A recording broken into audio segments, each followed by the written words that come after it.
আজকে বানাবো চিকেন, অল্প মশলা দিয়ে চিকেন বানাবো। মশলাটা ম্যারিনেট করে নিয়েছি চিকেনের সঙ্গে।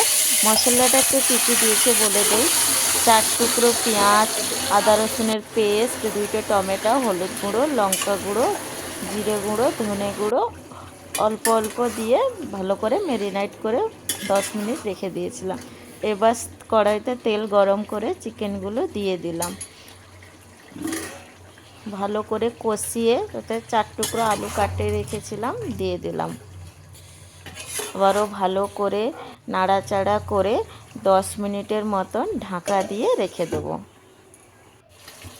10 মিনিটের পরে আবার ফিরে আসলাম। দেখো চিকেনটা কালারও চলে এসেছে, তেলও ছেড়ে দিয়েছে, কি সুন্দর কালার হয়েছে, লাল লাল। এইভাবে যদি কেউ কষা খেতে ইচ্ছা করে সে খেতেও পারো। আর কেউ যদি মনে করো না অল্প জল দিয়ে খাবো, যেমন আমার বাড়ি একটু সবাই ঝোল ঝোল পছন্দ করে, তাই আমি অল্প একটু জল অ্যাড করব। ভালো করে নাড়াচাড়া করে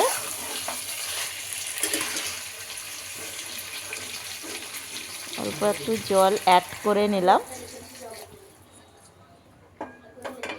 জল দেওয়ার পরে একটু নাড়াচাড়া করে নিলাম। নাড়াচাড়া করে আবারও 10 মিনিট ঢাকা দিয়ে রেখে দেব।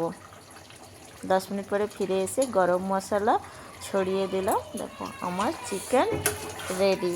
কেমন হলো কমেন্ট করে জানিও।